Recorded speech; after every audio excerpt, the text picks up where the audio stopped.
Hooked on memories. Well, not all of them taste good. In this video, we're diving fork first into 20 of the worst restaurants the 1980s had to offer, places that promised magic but served disappointment. Some vanished overnight. Others should have. What happened to them? Let's dig in. Brewster's Chicken. What happens when a fried chicken empire spreads too fast and forgets the recipe for success? That's exactly what doomed Brewster's Chicken, a once promising chain born from the same mind that helped launch Pizza Hut, Frank Carney himself. In the beginning, it had all the makings of a comfort food classic: golden, crispy chicken, hearty chicken burgers, and sides that felt like Sunday dinner. By the late 70s, Brewster's was popping up across the country, tempting hungry families with the promise of cholesterol-free frying oil and a folksy charm. But as the calendar flipped into the 1980s, the cracks started to show. Quality control slipped, service grew spotty, and that home-cooked flavor began tasting more like disappointment. Even as they scrambled to win back customer trust, the damage was already done. Word spread, tables emptied, and just like that, Brewster's faded into the backdrop of American fast food history. It's a cautionary tale, one of ambition outpacing execution, where rapid expansion left behind the very soul that made it special. Sadly, Brewster's isn't the only chain from the 80s that bit off more than it could chew. Sambo's. It started with pancakes and ended with protests. Back in the day, Sambo's was where families went for an affordable breakfast, a bottomless cup of coffee, and the kind of sticky maple syrup memories that lingered on your fingertips and in your heart. Founded in 1954 by Sam Battistone Sr. and Newell Bonnet, the name Sambo's was a blend of their names. But unfortunately, it echoed something far more complicated in America's cultural history. By the late 60s, the chain was booming, with over 1,000 locations by the end of the 1970s. But the name, once brushed aside as harmless, began drawing criticism and lawsuits as the civil rights movement evolved into broader cultural awareness. In some towns, signs were replaced with "The Jolly Tiger," a brief attempt to outrun the controversy. But when profits dipped, the company doubled back to its old name, a move that turned out to be its final undoing. By 1982, nearly every location had shuttered, leaving only the original in Santa Barbara clinging to the past.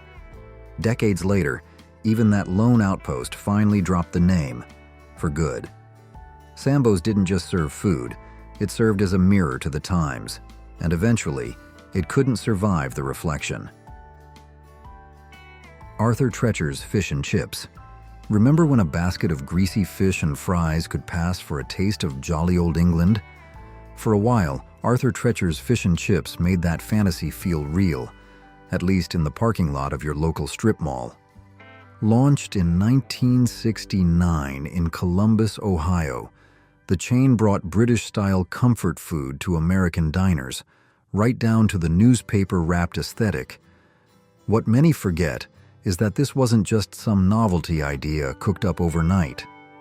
Behind it were fast food veterans, S. Robert Davis, Dave Thomas, yes, the Wendy's guy, and L.S. Hartog, all with deep roots in KFC's early empire. And the name? A clever bit of borrowed class from English actor Arthur Treacher, famous for playing butlers with impeccable manners in Shirley Temple films. At first, it worked. The brand grew quickly, thanks to its fried fish fillets, chicken, and crispy chips that, at least for a moment, stood out in a burger-dominated market. But as competition heated up in the 80s and quality slipped, the appeal faded fast. Locations dwindled, and today, only a handful survive. It's a story of overexpansion, changing tastes, and a once-beloved British-American hybrid that just couldn't keep up with the times. Sandy's. Somewhere in a shoebox, I still have a faded photo of my little brother clutching a greasy burger from Sandy's, ketchup on his nose, and a milkshake in his lap. For a lot of Midwest families in the late 60s and early 70s, Sandy's was more than just another burger joint. It was the underdog trying to punch with the big boys. Born in 1956 out of a frustrated group of McDonald's investors in central Illinois, Sandy's took shape as a kind of rebellious twin. Same cheap burgers, same hand-spun shakes, same paper hats, but with a fierce streak of independence. What set them apart was their insistence on letting each franchise be completely operator-owned, a noble idea that turned sour fast. Some locations nailed the charm. Others, not so much. Fries came out cold, burgers overcooked, and that hometown feel started tasting like inconsistency. As the 70s waned, lawsuits mounted, sales dropped, and Sandy's lost its footing in an increasingly crowded market. By 1986, the dream quietly ended with a Hardee's buyout. Sandy's faded into memory, the kind of place you forget until a song, a smell, or a blurry photo pulls it back. And just like that, you're there again, if only for a second. Did you ever eat at any of these restaurants back in the day? Which one sticks in your memory most? Please let us know in the comments. Chi-Chi's. Ever wonder how a buzzing Tex-Mex chain went from birthday piñatas to biohazard headlines? In its heyday, Chi-Chi's was more than just a restaurant. It was a celebration in a basket, complete with sizzling fajitas and neon-colored margaritas. Founded in 1976 by NFL star Max McGee and entrepreneur Marno McDermott, the name itself came from McDermott's wife's nickname, adding a personal flair to the party. With its bold salsa, crunchy chimichangas, and that unforgettable slogan, "Life always needs a little salsa," Chi-Chi's brought spice to the suburbs at a time when tacos still felt adventurous. For a while, things looked promising, but like too many rising stars of the era, it expanded too fast and stumbled over its own ambition. Quality declined, ownership shifted, and by the early 2000s, the once vibrant chain was already on shaky ground. Then came the 2003 hepatitis A outbreak, an unprecedented public health disaster that sickened hundreds and marked the final blow. By 2004, Chi-Chi's was no more. What had begun as a bold experiment in casual dining ended as one of the most infamous cautionary tales in restaurant history. A party that ended not with a toast, but with a lawsuit. Bonanza Steakhouse. Was there anything more exciting than piling your tray high at the steakhouse buffet after church on Sunday? For countless American families, Bonanza Steakhouse wasn't just a place to eat, it was a weekly ritual. Founded in 1963 by Dan Blocker, best known as Hoss Cartwright from the beloved TV Western Bonanza, the chain quickly roped in diners with its down-home appeal. After Blocker passed the reins to brothers Sam and Charles Wiley in 1966, Bonanza expanded rapidly, serving up grilled steaks, baked potatoes, fried seafood, and buttery rolls in a tray-line format that felt both casual and just a little bit special. By the mid-1980s, the brand hit its peak with around 600 locations dotting the country like trail stops for the hungry. But then, the charm began to fade. The menu grew tired, the food lost its spark, and the once bustling dining rooms echoed with silence. By 2008, the Bonanza dream had dried up, leaving behind only scattered memories and dusty signage.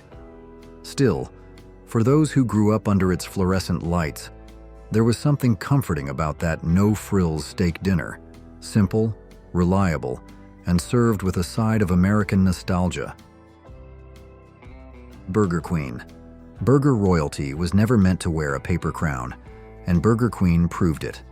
Launched in 1956 as a humble family-run diner in Winter Haven, Florida, it began as a local joint where the milkshakes were thick, the fries were golden, and the burgers had names like Big Scott, that made kids giggle and parents smile.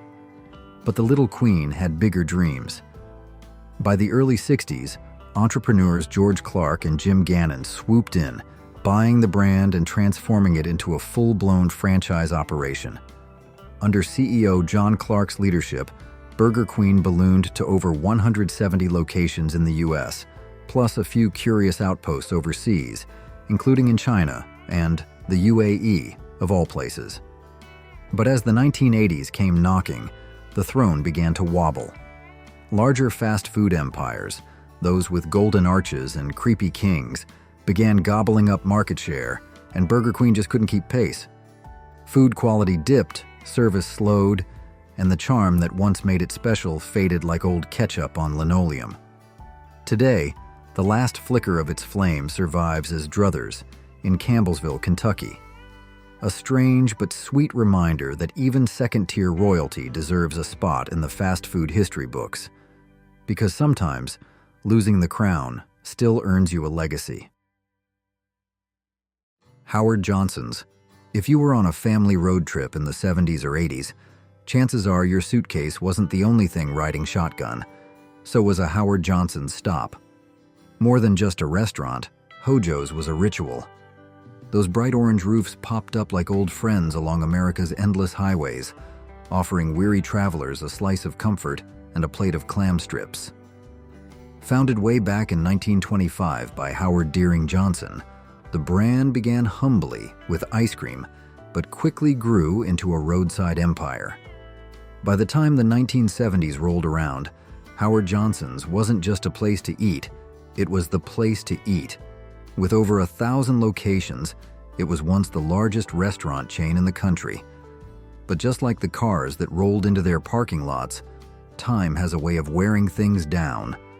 A string of chaotic acquisitions, bland updates, and growing competition from flashier fast food giants chipped away at Hojo's golden glow. The menu stayed stuck in the past, and customers began noticing a shift. Less charm, more cardboard. Slowly but surely, the empire crumbled. By the 1990s, most had vanished. The final location in Lake George, New York, hung on as a nostalgic relic until 2022. Howard Johnson's didn't just disappear, it quietly faded into memory, one exit sign at a time. York Steakhouse. Ever leave a steakhouse wondering if you'd just eaten a shoe with gravy?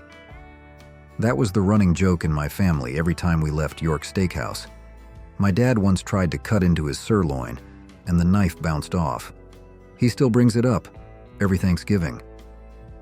But back in the 1970s, York was the spot if you wanted steak on a budget without the need for reservations or a tie.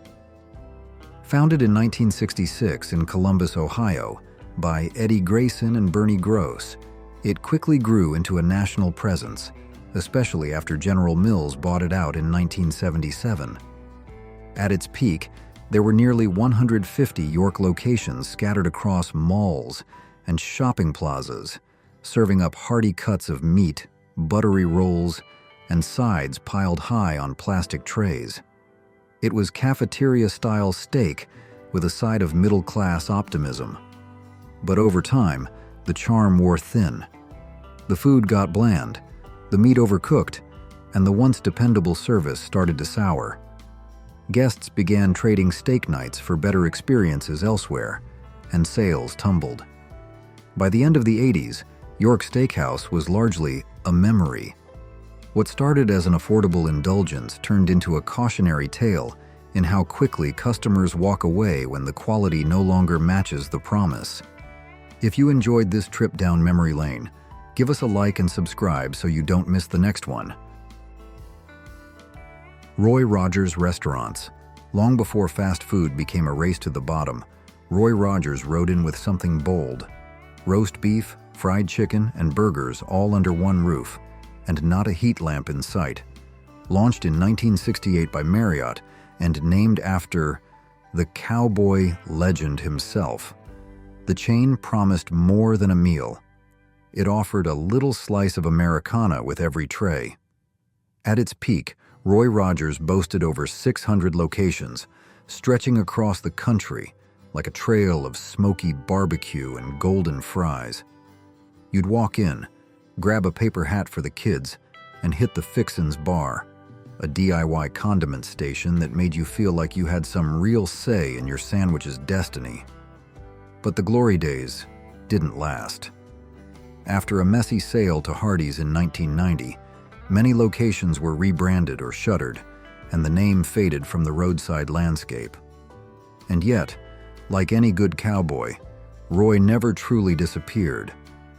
The Plamondon brothers revived the brand in the 2000s, and now, with dozens of locations and even a return to New Jersey, Roy Rogers is quietly galloping back. It's not just nostalgia, it's resilience, served with a side of curly fries and a wink to the past. Henry's Hamburgers. 15 cents once bought you a slice of burger heaven, and at Henry's Hamburgers, you could get 10 for $1. Launched in 1954 by the Breslers Ice Cream Company, Henry's was never just about burgers.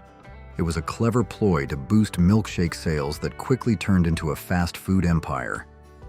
Named after Henry Bresler, the late co-founder, the chain exploded across the Midwest, outpacing McDonald's in the Chicago area by the mid-1950s.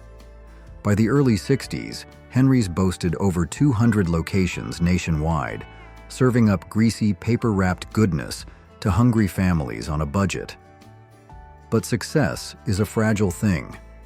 Behind the scenes, corporate shakeups and fractured ownership slowly chipped away at the brand's foundation. Stores closed, memories faded, all but one.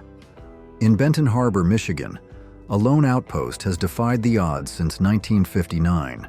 With a drive-through added in 1988 and over 70% of orders still going out the window, it's more than a burger joint. It's a local institution. The Brown Bag Special still draws loyal customers, decades after its 1987 debut.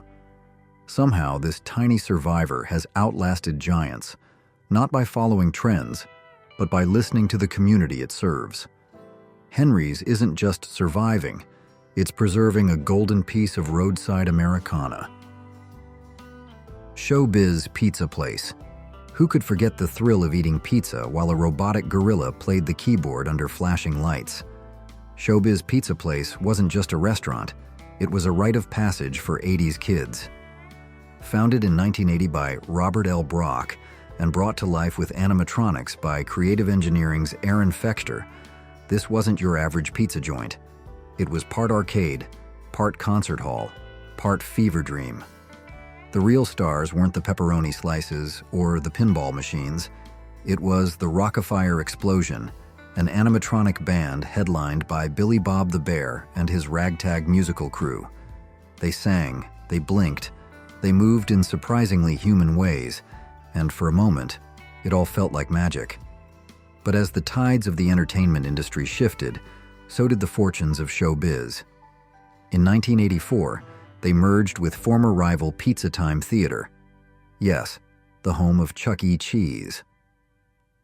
By the early 90s, the ShowBiz name was wiped clean, the Rockafire band disassembled or reskinned, and a bit of childhood wonder vanished into corporate rebranding. Still, for those who were there, who danced in front of that stage with cake-stained hands and glowing eyes, ShowBiz Pizza remains more than a memory. It's a piece of our pop culture childhood, wrapped in nostalgia and static animatronics. Rax Roast Beef. Few fast food chains have aimed so high and fallen so spectacularly as Rax Roast Beef. Born in 1967 in Springfield, Ohio, Rax started with one mission: serve tender, juicy roast beef sandwiches to hungry customers on the go. And for a while, it worked beautifully. By the 1980s, Rax had exploded into over 500 locations across 38 states and even reached as far as Guatemala. But like a diner trying too hard to impress a date, Rax began to lose its sense of self. The menu bloated with salad bars, baked potatoes, and even pizza. Stores were remodeled with solariums and wood paneling in an attempt to turn a humble roast beef joint into the champagne of fast food. Customers, understandably, didn't buy it. Then came the infamous Mr. Delicious ad campaign, an awkward middle-aged cartoon mascot who rambled about divorce and debt. It didn't exactly scream family lunch. By 1992, Rax had filed for bankruptcy, and the once booming brand shrank into obscurity. Today, only a handful of locations survive, mostly in Ohio, clinging to memories of what once was. Rax isn't just a lesson in branding misfires. It's a symbol of what happens when a place forgets what made people love it in the first place. Do you still have a photo or souvenir from any of these places? Share your story below. Victoria Station. Did your family ever pile into the car for a steak dinner inside an old train car? For a stretch of the 70s and early 80s, Victoria Station made that feel like the height of American dining. Born out of a graduate business project by Bob Freeman, Peter Lee, and Dick Bradley, the first location opened in 1969 in San Francisco. And it wasn't just a restaurant, it was an experience. Each location looked like a rail depot from another time, complete with boxcars and cabooses serving as dining booths. Baby boomers loved the novelty, and the menu was classic comfort with a twist. Thick prime rib, barbecued ribs, sizzling steaks, and a signature shrimp dish proudly named Shrimp Victoria. The concept caught fire. At its peak in 1978, Victoria Station had nearly 100 locations nationwide, and even pioneered stock options for employees, rare in the restaurant world back then. But success is a train that doesn't always stay on track. By the early 80s, prices rose, food quality dropped, and the charm began to wear thin. Diners who once came for the experience left grumbling about rubbery shrimp and overcooked meat. By 1986, most of the doors had closed. Victoria Station was a beautiful idea, ambitious, romantic, and eventually undone by its own runaway growth. Steak and ale. Soft lighting, dark wood panels, and the smell of sizzling steak drifting through a Tudor-style dining room. Steak and Ale wasn't just a restaurant, it was an atmosphere. Founded in 1966 by Norman Brinker, the man who helped shape casual dining as we know it, Steak and Ale offered something different. Upscale meals at prices working families could afford. You could get a ribeye, baked potato, and all-you-can-eat salad bar without breaking the bank. And for a lot of folks, it felt like eating in the lap of luxury. By 1976, the chain had grown to over 100 locations and was scooped up by Pillsbury, a move that promised bigger things. But as the years rolled on, the concept that once felt fresh began to age. The 80s brought new competitors, higher expectations, and unfortunately, declining quality. Ownership shuffled to Metro Media, then to S&A Restaurant Corp., but none could revive the magic. By 2008, the once beloved brand vanished in a single sweep. What lingered wasn't disappointment, but a strange kind of gratitude for the memories, the family dinners, the anniversaries, and those quiet Friday nights when steak and ale made you feel like someone had rolled out the red carpet, even if just for a plate of prime rib. Zantigo. Before Taco Bell conquered the map, there was Zantigo, a vibrant little chain that once made fast food Mexican feel bold, fresh, and just a little rebellious. Born in 1969 under the name Zapata in Minneapolis, Zantigo wasn't your run-of-the-mill taco joint. With spicy chilitos, loaded taco burritos, and hot cheese-laden chips and cheese, it hit the spot for folks craving something different than burgers and fries. By the mid-70s, it had grown into a powerhouse with over 80 locations, riding a wave of popularity that made it feel like the next big thing. But in 1986, it all unraveled. PepsiCo, already the proud parent of Taco Bell, bought Zantigo and folded the brand into its more profitable sibling. Almost overnight, the name vanished, and with it, a unique flavor of fast food nostalgia. But the story didn't end there. In the mid-90s, a former manager brought the brand back to life in the Twin Cities, this time with heart, independence, and the same beloved menu items. Today, just 4 Zantigo locations remain in Minnesota, serving up memories with every bite. For those lucky enough to remember, or to rediscover it, it's more than food. It's the warm, cheesy taste of what could have been, quietly living on in a few cozy corners of the Midwest. GD Ritzy's. Who doesn't love a diner that serves chili 7 ways until none of them taste right anymore? Back in 1981, GD Ritzy's hit the scene in Columbus, Ohio, with bold colors, chrome trim, and a promise to bring the old-fashioned soda fountain back to life. It was the kind of place that made you feel like you'd stepped into a Norman Rockwell painting, only with extra ketchup and a jukebox that ate quarters. Burgers, fries, and hand-dipped ice cream were the cornerstones of its charm, all served with a wink to the 1950s. For a while, it worked. Through the mid-80s, locations popped up across the country, drawing crowds who loved the nostalgic aesthetic. But behind the neon glow, trouble was brewing. Food quality dipped, and customers started noticing the burgers weren't quite as fresh, the fries a bit too limp. Competitors with faster service and better consistency pushed Ritzy's to the sidelines. By 1989, it had gone bankrupt and shuttered almost completely. And yet, the story didn't end there. In 2018, the brand was brought back to life, like a forgotten tune suddenly playing on the radio. Today, it operates on a much smaller scale, but for those who remember, GD Ritzy's is a time capsule with a cherry on top. Bennigan's. Few places captured the cozy chaos of 1980s casual dining quite like Bennigan's. With its faux Irish pub decor, dark wood booths, and menu full of indulgent comfort food, it felt like the kind of place where you could celebrate a promotion or drown a breakup, with equal parts mozzarella sticks and Monte Cristo. The chain was launched by Norman E. Brinker, a pioneer in the restaurant world, and backed by Pillsbury as part of its expansion into fast casual concepts. At its peak, Bennigan's wasn't just a restaurant, it was a social ritual.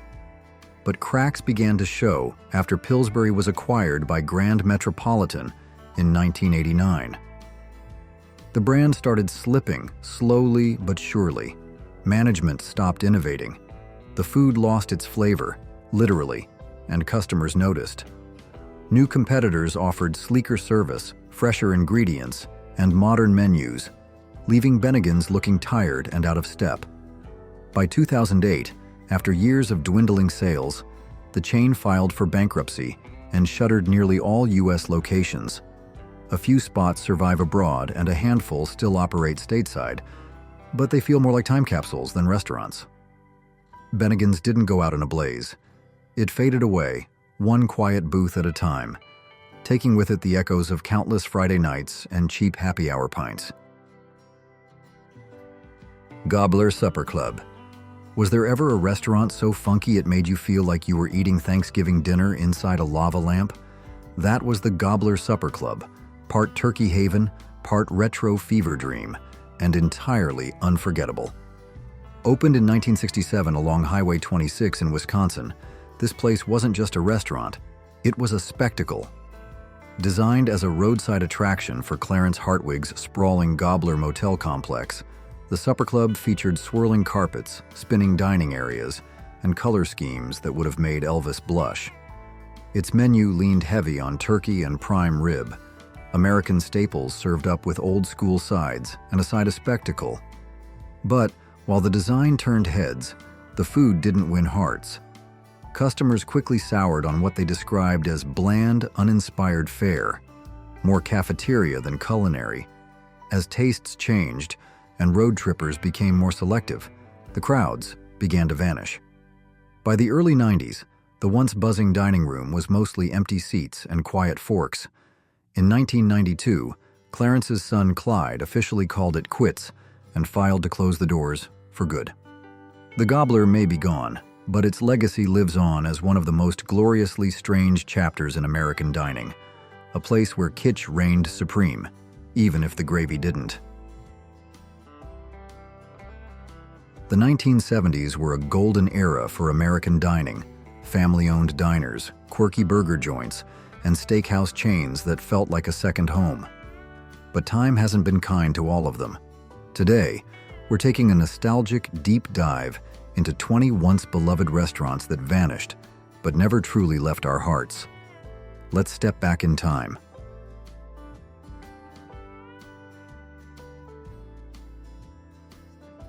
Beefsteak Charlie's. There was a time when dining out meant endless steak, overflowing glasses, and memories made around a cozy table. Beefsteak Charlie's, born in Manhattan in 1910 through the vision of Charles W. Chisel, perfectly captured this golden era. Its pub-like warmth welcomed generations who eagerly crowded in for hearty steaks, massive seafood platters, and that legendary unlimited salad bar. Few today recall that in 1976, Larry Ellman breathed new life into Beefsteak Charlie's, expanding it into an East Coast favorite with over 60 bustling locations. But here's something few diners realized at the time.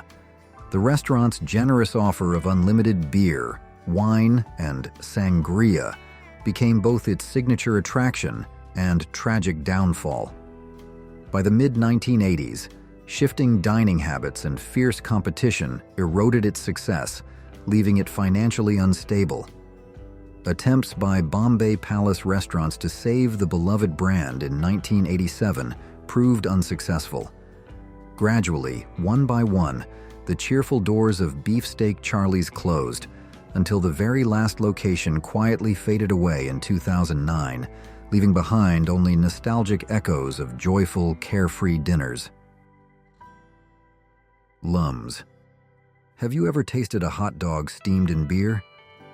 If you did, chances are you've got fond memories of Lums, the quirky Miami Beach eatery founded by brothers Stewart and Clifford Perlman back in 1956. Originally just a tiny hot dog stand, Lums quickly captured America's heart and appetite with its flavorful beer-steamed hot dogs, a delicious twist nobody else had thought of yet. By the early 1970s, Lums was everywhere, opening over 400 vibrant locations from coast to coast, even reaching Puerto Rico and Europe. They were so successful, the Perlmans even bought the iconic Caesars Palace in Las Vegas in 1969. Soon after, in 1971, they sold Lums to entrepreneur John Y. Brown, who tried shaking things up by introducing the Ollie Burger, a legendary recipe from Miami's famous Ollie Gleikenhaus. Unfortunately, the magic didn't last. After the Swiss company Wienerwald took ownership in 1978, financial troubles began simmering. By 1982, Lums filed for bankruptcy, marking the start of its slow disappearance. The final restaurant quietly shut its doors in Bellevue, Nebraska, in 2017, bringing an end to a beloved chapter in casual dining. Yet, for those lucky enough to savor a beer-steamed hot dog at Lums, the memories linger, seasoned forever by nostalgia. Shakey's Pizza. Long before pizza meant quick delivery and quiet nights in, there was a place where every slice came with a side of jazz and laughter. It all started in 1954 when Sherwood Shaky Johnson and his friend Ed Plummer opened the very first Shakey's Pizza Parlor in Sacramento, California. Walking through Shakey's doors meant stepping into a joyful world filled with lively Dixieland jazz, bubbling laughter, and mouth-watering aromas of freshly baked pizza and crispy fried chicken. It quickly became more than just a restaurant. It was a gathering spot where families celebrated birthdays and teenagers hung out, sharing pitchers of ice-cold beer.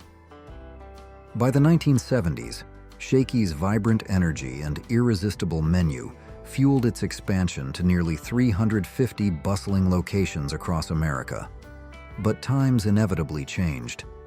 As pizza lovers discovered the convenience of delivery and consumer tastes shifted toward home dining, Shakey's festive atmosphere gradually lost its allure. Attempts at revival came in 1984 when two franchisees took over, yet even their efforts couldn't turn the tide. Under ENOP Pacific Holdings, the decline accelerated, quietly shuttering most of Shakey's iconic restaurants. Today, those unforgettable evenings filled with music, friendship, and pizza remain a cherished memory, echoing warmly in the hearts of those lucky enough to have experienced Shakey's at its lively best. Burger Chef. Back in 1954, Frank and Donald Thomas cooked up a revolutionary concept in Indianapolis, Indiana, Burger Chef. Almost overnight, the restaurant captured hearts and appetites alike, becoming the talk of the town with mouth-watering innovations. Imagine biting into the triple threat, the nation's very first combo meal, featuring a burger, fries, and drink, all yours for just 45 cents. And let's not forget favorites, like the hearty Big Chef and the irresistible Super Chef. Burgers so iconic, they kept customers lining up. By 1973, Burger Chef proudly stood as one of America's largest fast food empires, boasting more than 1,000 bustling locations from coast to coast. Yet, even legends can't last forever. The 1980s brought turbulent change as Burger Chef fell into the hands of General Foods and later Imasco, owners of Hardee's. One by one, cherished burger chefs transformed into Hardee's locations, succumbing to relentless competition from giants like McDonald's and Burger King. Sadly, in 1996, the final Burger Chef flipped its last patty, quietly closing the book on a once-beloved American burger legacy, leaving behind nostalgic cravings and treasured memories of simpler, tastier times. Henry's Hamburgers. Henry's Hamburgers once sold cheeseburgers for just 15 cents. Yes, really. And customers thought that was pretty swell. Born in Chicago in 1954 from the same folks behind Bresler's ice cream, Henry's quickly charmed hungry Americans nationwide. With the iconic brown bag special, you'd get a juicy double cheeseburger, perfectly crisp golden fries, and an icy soda, all neatly packed in a brown paper bag. Convenience and deliciousness wrapped together. By the early 60s, Henry's became a familiar sight, boasting over 200 bustling locations coast to coast, tempting customers with catchy slogans like, "Aren't you hungry for a Henry's?" Families and teens flocked there, drawn by affordable meals and irresistibly creamy milkshakes. Yet, just when it seemed Henry's couldn't lose, the fast food battlefield intensified.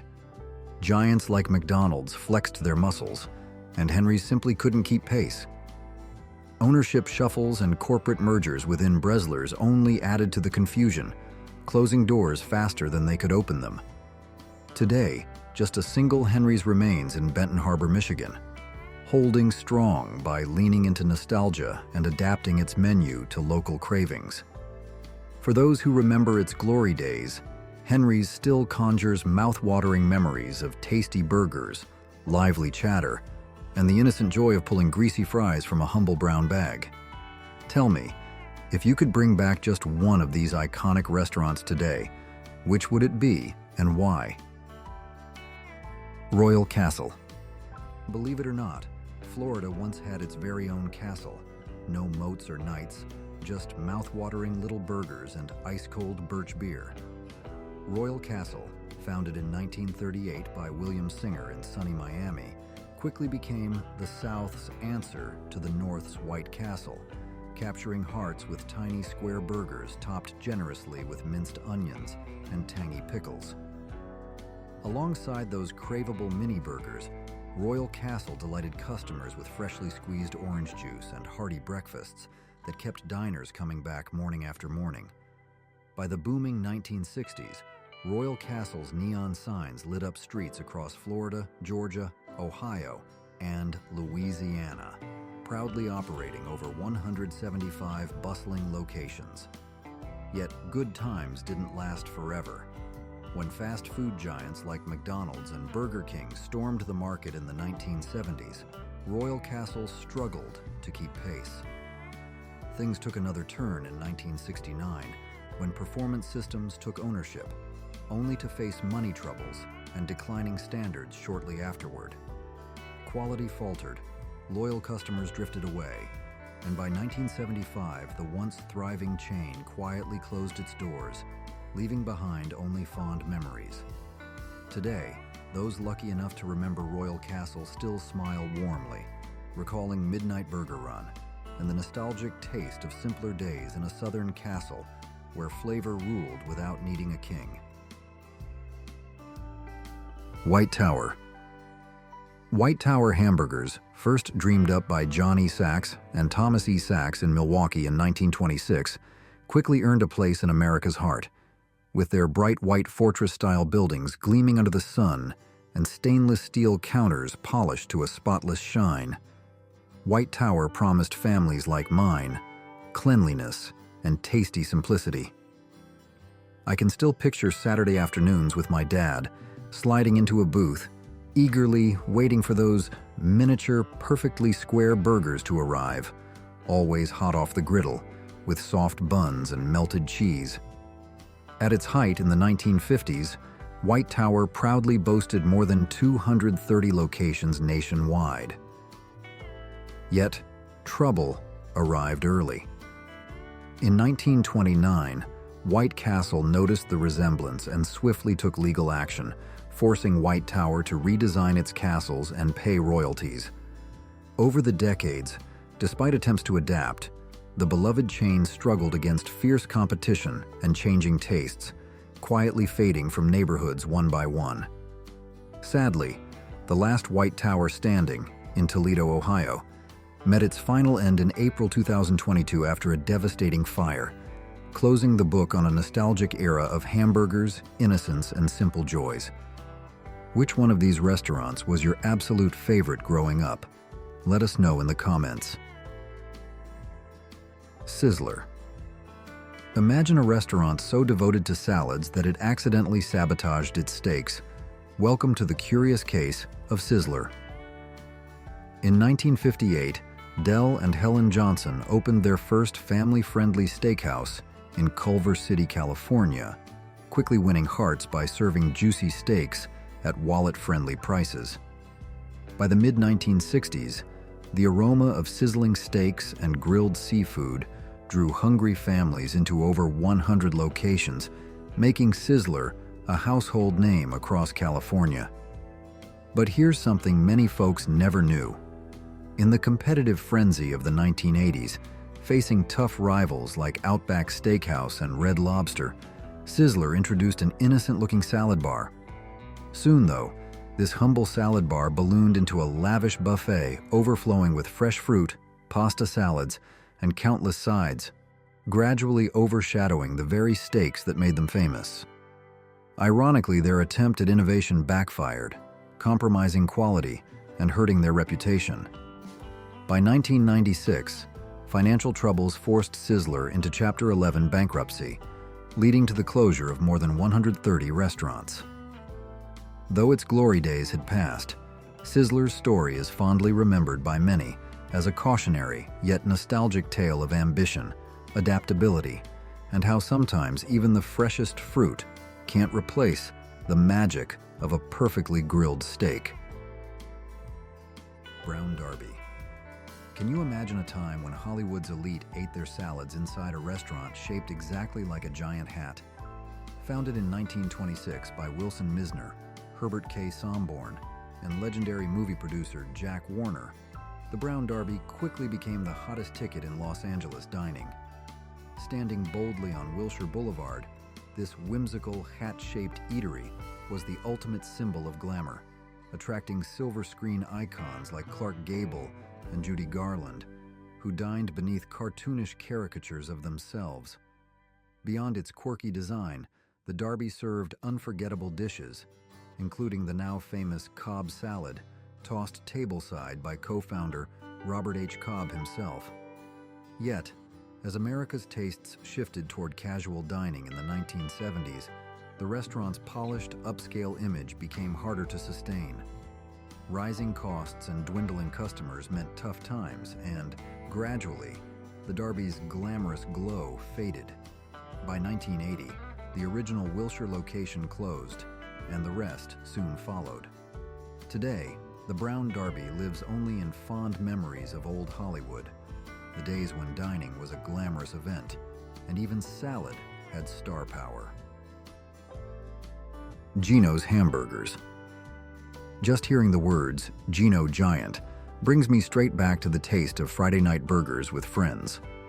In 1957, Geno's Hamburgers came to life in Dundalk, Maryland, started by Baltimore Colts, legends Gino Marchetti and Alan Amech, alongside friends Joe Campanella and Louis Fisher. Right away, folks fell in love with their juicy signature creations, the massive Geno Giant burger, loaded with toppings, and their premium sirloin sandwiches. Adding to their irresistible charm, Geno's cleverly partnered with Kentucky Fried Chicken, offering the Colonel's famous crispy chicken right alongside their own mouth-watering burgers. Before long, families and football fans alike crowded the booths of Geno's more than 300 locations scattered throughout the Mid-Atlantic. Yet, as the 1970s rolled into the 1980s, the beloved burger joint began feeling the heat from bigger chains.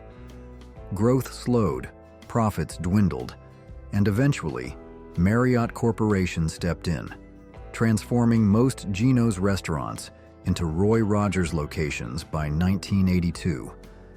For many loyal customers, it felt like losing an old friend. But while the restaurants vanished, the memories of biting into those legendary burgers, laughing with friends under bright neon lights, have lingered warmly for decades, keeping alive the legacy of a beloved eatery that once proudly served both burgers and buckets, and did it deliciously. Bob's Big Boy. Did you ever share fries and a shake with a smiling, oversized kid in red checkered overalls outside your local diner? Bob's Big Boy captured hearts and appetites alike, starting humbly in Glendale, California, in 1936, when Bob Wyan opened his modest burger stand known as Bob's Pantry. Just 6 months later, he created something magical, the legendary Big Boy Burger, a juicy double-decker masterpiece that soon became the soul of his growing empire. With its shiny chrome counters, checkered floors, and cozy booths, Bob's Big Boy effortlessly transported diners back to simpler days, becoming a beloved stop for families seeking hearty comfort food. At its peak, in 1989, Bob's proudly welcomed hungry guests in over 240 locations nationwide. But success wasn't meant to last forever. After selling the brand to Marriott Corporation in 1967, a revolving door of new owners and poor strategic choices gradually chipped away at the diner's charm. Financial challenges and fierce competition from emerging fast food giants accelerated its decline. Sadly, most Big Boy locations shuttered their doors for good, leaving only a handful of nostalgic survivors, mainly scattered across Southern California. Today, the iconic Burbank location stands proudly as a recognized historic landmark, a treasured reminder of birthday parties, family breakfasts, and carefree laughter echoing across generations. Bill Knapp's. Getting older had at least one tasty perk, especially if you celebrated your birthday at Bill Knapp's. Established back in 1948 by Clinton B. Knapp in the cozy town of Battle Creek, Michigan, this beloved restaurant quickly won folks over with home-style cooking that tasted just like Sunday dinners at Grandma's house. Families came from miles around for crispy golden fried chicken, savory ham croquettes, hearty bowls of bean soup, and slices of chocolate cake so decadent they'd practically melt in your mouth. But what truly set Bill Knapp's apart was their famous discount. Diners enjoyed savings equal to their age on birthdays and anniversaries, delighting grandpas everywhere. At its height, Bill Knapp's warmly welcomed guests in over 60 locations throughout Michigan, Ohio, Florida, Illinois, and Indiana. Unfortunately, as loyal customers grew older, younger generations chose trendier spots, leaving Bill Knapp's struggling in the 90s. An unsuccessful attempt to modernize in 1998, coupled with a damaging listeria outbreak, further tarnished their beloved reputation. By 2002, the financial burdens became overwhelming, forcing Bill Knapp's into Chapter 11 bankruptcy and the quiet closure of every remaining location. Yet, the comforting tastes and joyful memories remain, warmly tucked into the hearts of those lucky enough to have gathered around Bill Knapp's tables. Farrell's Ice Cream Parlor. Not many restaurants announce your dessert with sirens, drums, and a cheering crowd, but Farrell's Ice Cream Parlor was never just any restaurant. Founded in 1963 by Bob Farrell and Ken McCarthy in Portland, Oregon, Farrell's quickly captured America's heart and sweet tooth with its over-the-top ice cream creations and festive atmosphere. Every visit felt like stepping into a lively carnival from the 1890s, complete with antique decor, player pianos tinkling merrily, and smiling staff decked out in vibrant costumes straight from another era. The star attraction, known famously as the Zoo, was a gigantic sundae paraded through the restaurant with thrilling fanfare, much to the delight of kids and adults alike. By 1975, Farrell's popularity soared, expanding to over 120 locations nationwide. Yet after Marriott took control in 1972, the magic slowly melted away, unable to withstand shifting tastes and fierce competition. Though a nostalgic revival briefly sparked interest in the 2000s, the final chapter ended quietly in Brea, California, in 2019, closing the book on a beloved American tradition of unforgettable celebrations, laughter, and dessert, served with unmatched excitement. Red Barn. Ever seen a barn serving burgers? Back in 1961, in Springfield, Ohio, three friends, Don Six, Martin Levine, and Jim Kirst, built exactly that. Red Barn, a charming fast food joint shaped like a big red country barn. Families flocked there, hungry for favorites like the legendary Big Barney Burger, which remarkably debuted even before McDonald's Big Mac. Red Barn quickly became an iconic gathering spot across America, Canada, and Australia, boasting up to 400 bustling locations. They even pioneered trends, introducing the popular Barnbuster Burger and one of the earliest self-service salad bars. One hilarious memory I still recall vividly involves my Uncle Joe, who mistakenly loaded his burger with coleslaw, thinking it was shredded lettuce. He swore by it ever since. However, good times can't last forever. Trouble arose when Red Barn was acquired by City Investing Company in 1978. Sadly, their real estate interests overshadowed the burger business, leading to dwindling support and declining popularity. Eventually, franchises vanished one by one, until the very last Red Barn closed quietly in 1988. Today, nostalgic customers still smile warmly, reminiscing about simpler days when dining in a bright red barn felt special, especially if coleslaw unexpectedly found its way onto your burger. If these nostalgic restaurants brought back some great memories, hit that like button and subscribe so you won't miss our next trip down memory lane. Minnie Pearl's Chicken. They say Minnie Pearl's Chicken was finger-licking good, when they remembered to cook it right, that is. Named after the beloved country comedian Minnie Pearl, whose real name was Sarah Ophelia Colley Cannon, this quirky chicken chain hit the scene back in 1966.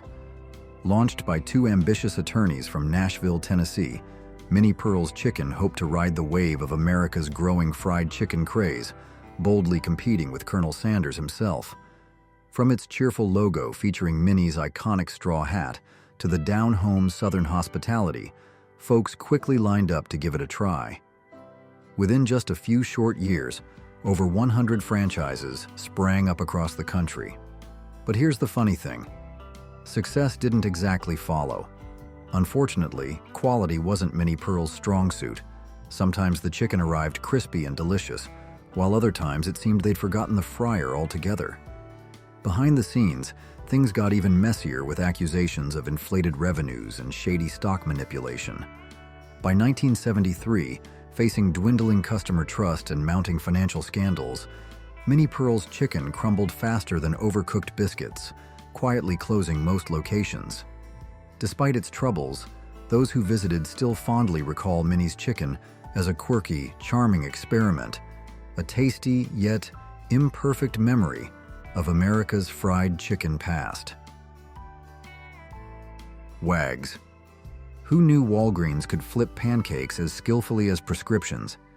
Back in 1975, Walgreens took an unexpected leap into the diner scene, launching Wags, a cozy family restaurant serving comfort food favorites like juicy burgers and hearty breakfasts around the clock.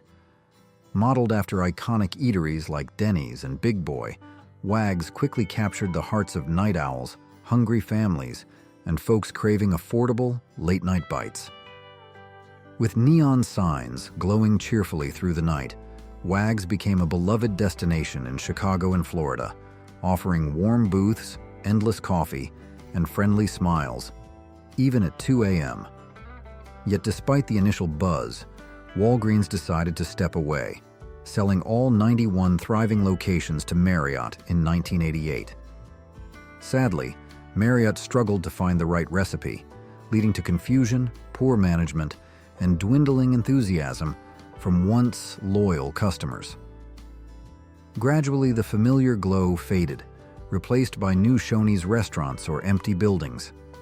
By 1991, the doors had quietly closed for good, marking an unexpectedly swift end to a once popular gathering spot. Though Wags is long gone, memories linger warmly. Late-night laughter, buttery pancakes at sunrise, and the surprising legacy of a pharmacy giant cooking up comfort alongside prescriptions. Puppin' Taco. What if I told you there was once a place bold enough to serve hot dogs and tacos under the same roof and somehow make it work? Puppin' Taco burst onto the California dining scene in 1956, dreamed up by Russell Wendell as a humble drive-in in sunny Pasadena. Before long, its quirky menu of crispy tacos, juicy burgers, flavorful pastrami sandwiches, and perfectly grilled hot dogs made it an instant local hit. Families cruised into parking spots, laughing over sweet, icy slushes and sipping on refreshing cups of RC Cola beneath neon lights that painted the night sky. At its height, Puppin' Taco proudly operated over 100 locations across Southern California and even a few beloved spots in Albuquerque, New Mexico. But success can attract powerful rivals, and by the 1980s, booming property prices combined with fierce competition from giants like McDonald's and Taco Bell spelled trouble.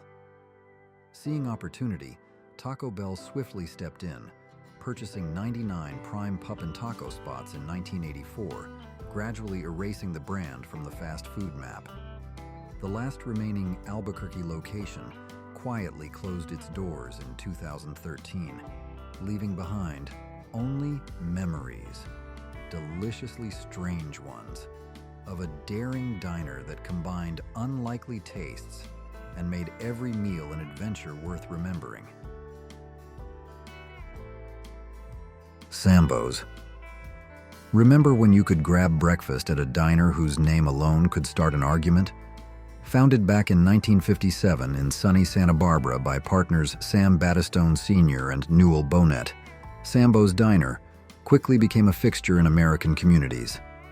Combining their own names and unintentionally referencing a children's story that would later spark fierce controversy, the founders created a cozy spot that specialized in fluffy pancakes, juicy burgers, and comfort food classics. Families poured in, drawn by affordable meals and colorful murals depicting scenes from The Story of Little Black Sambo. Yet, as the chain rapidly expanded to an astounding 1,117 locations by 1979, trouble simmered beneath the surface. The playful murals and name, once seemingly harmless, soon triggered protests and legal challenges over racial insensitivity.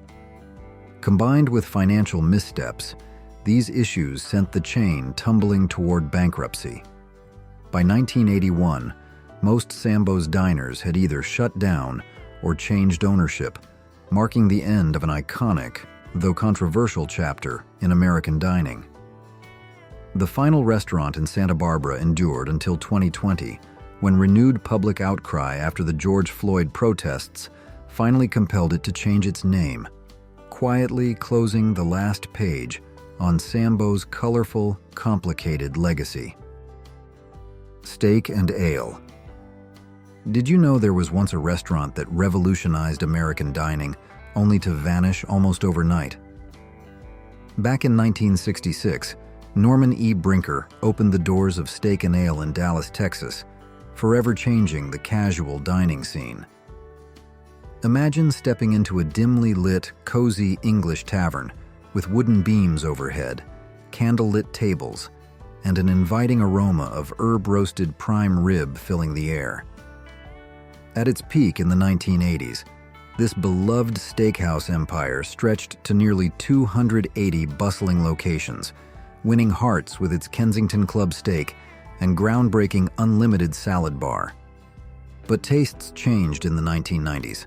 Competition grew fierce, and even bold marketing moves and budget-friendly menu tweaks couldn't halt its decline. Eventually, in 2008, Steak and Ale served its last meal and quietly disappeared. But nostalgia is powerful, and good ideas rarely fade away forever. Remarkably, in 2024, Steak and Ale made an emotional return, opening new restaurants across Texas and the Midwest, blending cherished classics with fresh innovations to recapture the spirit of an era many still deeply miss. From bland burgers to forgotten buffets, these 80s restaurants left more than just crumbs behind. They left memories. Which one do you remember best or miss the least? Let us know in the comments. And if you enjoyed this nostalgic ride, don't forget to like, subscribe, and tap the bell icon so you never miss our next throwback feast. Thanks for watching.